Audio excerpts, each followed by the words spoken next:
My father, whose name I will not record here, for I do not wish it learned, did not die a dignified or honorable death. A criminal and a thief and a liar, who at that time identified himself as Krem and claimed the Yellow Hills as his place of origin, stabbed him through with a coppice blade. Today on the Comic Book Report, Supergirl, Woman of Tomorrow, the Deluxe Edition by Tom King and Bilquis. Stick around and check it out.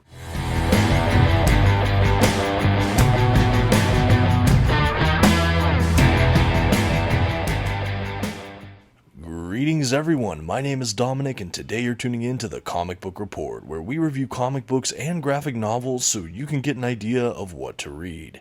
And today I'm ecstatic to be talking about my favorite comic read of last year, now presented in a beautiful oversized hardcover edition. Of course, I'm talking about Supergirl, Woman of Tomorrow. I can't wait to jump into today's collection, but before we do, I want to shout out our channel sponsor, OrganicPriceBooks.com. If you're looking to pick up your own comic book collected editions, including this one here, I encourage you to check out their website. You can find a link for it in this video's description, and if you see anything on the website you like, you can use my discount code at checkout, The Comic Book Report, to save $2 off of your order. Please note if you use my affiliate link or code to make a purchase, I will earn a small commission, but it's a fantastic way to support this channel. Thank you so much for considering. Now let's get started with today's review. First, some quick facts about today's collection. The issues in this volume were written by Tom King and penciled by Bilquis. The comics in this volume were first published by DC Comics beginning in 2021. The volume itself collects Supergirl, Woman of Tomorrow, issues 1 through 8. And finally, this is an oversized hardcover edition with nice, light glossed paper stock, a glued binding, and a total of 256 pages. At this time, I'd like to go ahead and issue a general spoiler warning. I will be flipping through the contents of today's collection and commenting on plot points throughout. You've been advised. Okay, and without further ado, here is our first look at that Supergirl Woman of Tomorrow Deluxe Edition, and wow, this is a beaut. Front cover is mostly matte. We have a couple glossed things like Supergirl. We got some cool sort of golden pieces sort of embedded in the front cover. I can't remember what that effect's called, but it leads to a really striking front cover for this Deluxe Edition. I absolutely love it. I think you could have gone more lavish and colorful, but I like that it's mostly black and gold with just Supergirl punching out with all the color. Really beautiful. Similarly, the spine is pretty subdued. It's a field of black with white text punching out, which I like. We got the little Supergirl logo there. Overall, a really well-made dust jacket that looks really crisp on the bookcase. And as we transition to that back cover, we have a really moving image of some of our main cast members there on the back. I really like it. We have a great little text, a blurb, some pricing information, what it includes, things like that. Again, nothing too wild here. I love that we got a little bit more art, though, on the back of the dust jacket. That is a nice touch. Overall, I think this design is just really sharp. I'm so happy to have this in the collection. Okay, now I do want to spend one more minute examining the exteriors here. I'm going to go ahead and remove the dust jacket itself, this time revealing some of the interior flaps. The front flap has some beautiful art, the back has some more about the creators. Really nice. I'll go ahead and try to get it going so you can see everything at a glance here. Like I said, overall, pretty subdued, but still very sharp. I love the art we did get selected here for the dust jacket. No complaints for me, great design. As we transition to the Under the Dust Jacket hardback book itself, let's take a look at the art on the board here. It's just amazing. We have some more work from Bilquis here with all of the color of the background. The art, again, just lifted directly from this collection. I really like it. We got kind of a pair of art pieces here that comprise the front and back cover of the hardback, respectively. We have the titles reproduced on the spine. Overall, you spread this thing out, you get a really beautiful product. Absolutely love the design here. And now that we're done with that, I'll go ahead and get ready to change to a look at the binding for this book. So as I mentioned, I believe this is glued binding. I can see a nice bit of glue in my spine there, but I really have no complaints. I always prefer sewn binding, but I don't think the glue impeded anything here. My binding was really well intact, and honestly, I don't think there's a ton of gutter loss or anything like that. Overall, a very well-made book. Okay, and now that we've taken a look at that binding real quick, I wanted to add a segment here I don't always do. Because this is an upgraded format from the paperback, which I reviewed on the channel last year, I wanted to do a couple comparison shots, do some size comparisons for you. I'm going to do that against, of course, that trade paperback collection.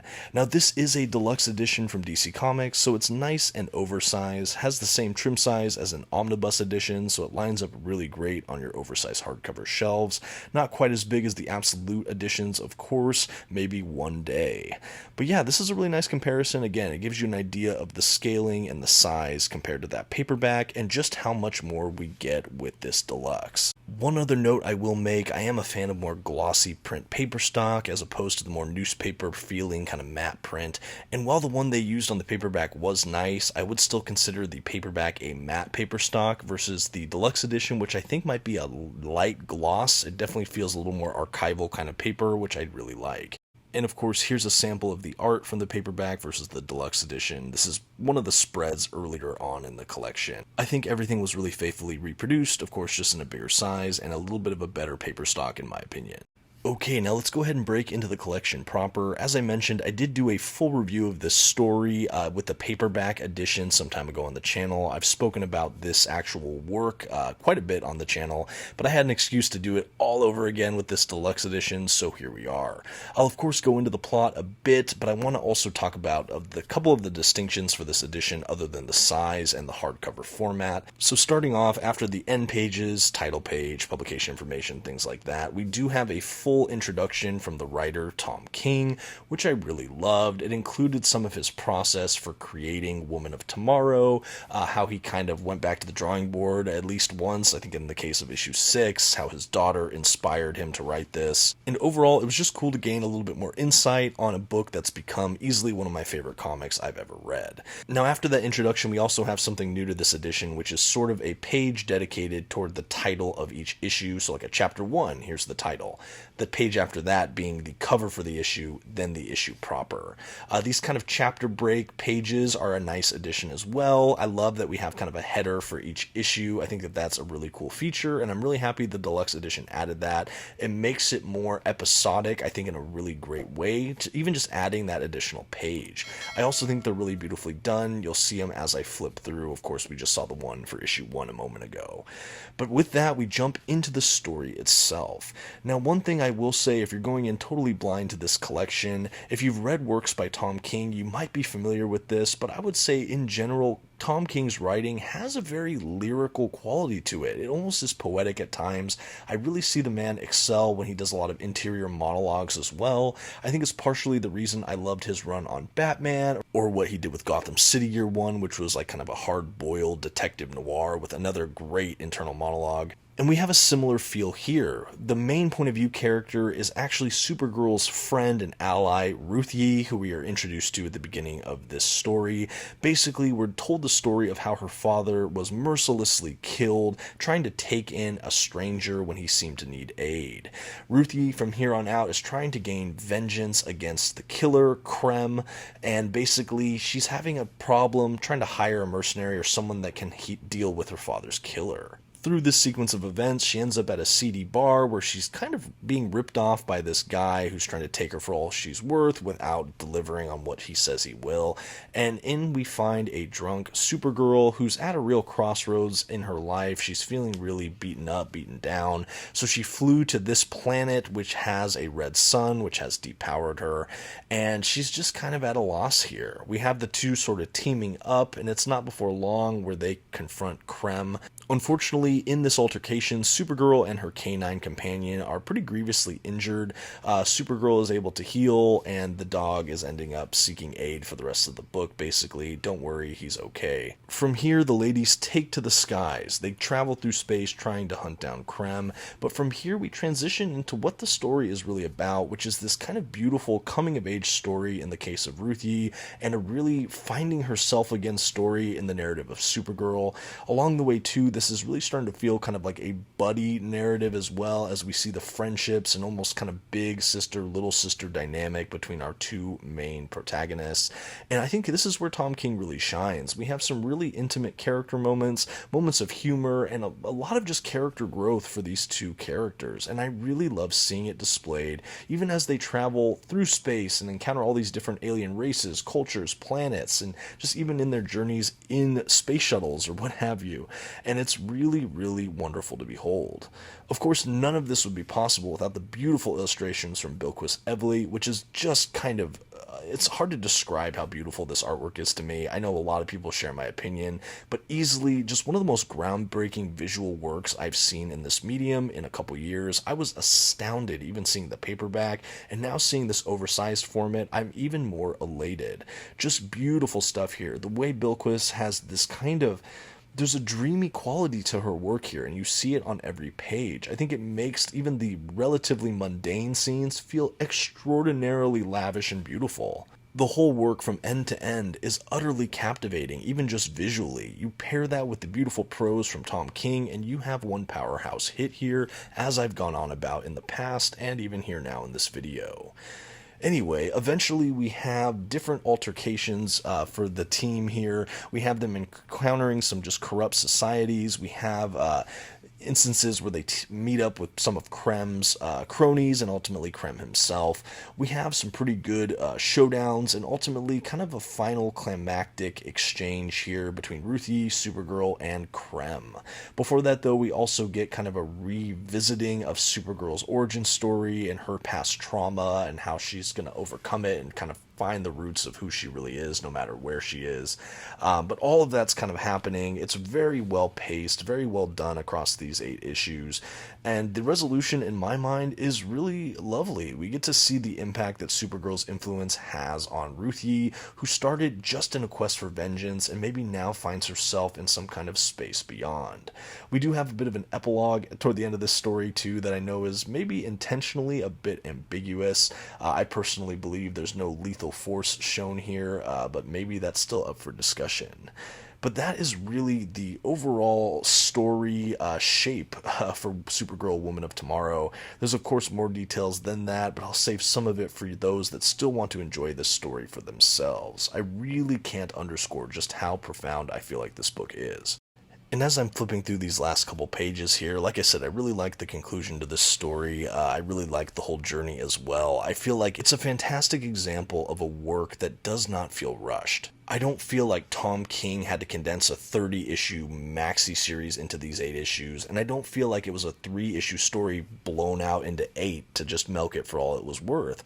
I feel like it was a story that knew how to pace itself and took its time to really have just time to explore and breathe and feel like the growth we got from these characters was truly authentic and took its time and was built on something. As we reach the end of the story, we are also treated to some wonderful extras for this edition. You just saw the variant cover art gallery. We have some sketch work for the cover of this book, along with just general sketches, original artwork, kind of paneling layout, storyboard kind of stuff. We have some character models as well from Bilquis Evely, which I love to see. And that really rounds out a lot of the extras in this book. I think being a story that I loved both for the writing and visuals, it was nice to have a little bit of extras for everything. I didn't mention it yet, but at the very end, we actually have a script for, I believe, issue 6 that Tom King had to really retool. But we have kind of the unused alternate script at the back. I think for people that like to see comic outlines as far as the written scripts, this is a really great resource and kind of cool to see different takes. But I also just love all of the bonus art we get from Bilquis. I think that this is really extraordinary, and this was what I was hoping for in a deluxe edition. I was hoping for a slightly better paper stock, oversized, and loaded with extras, and honestly, that is what I got here. Really, really adore this book.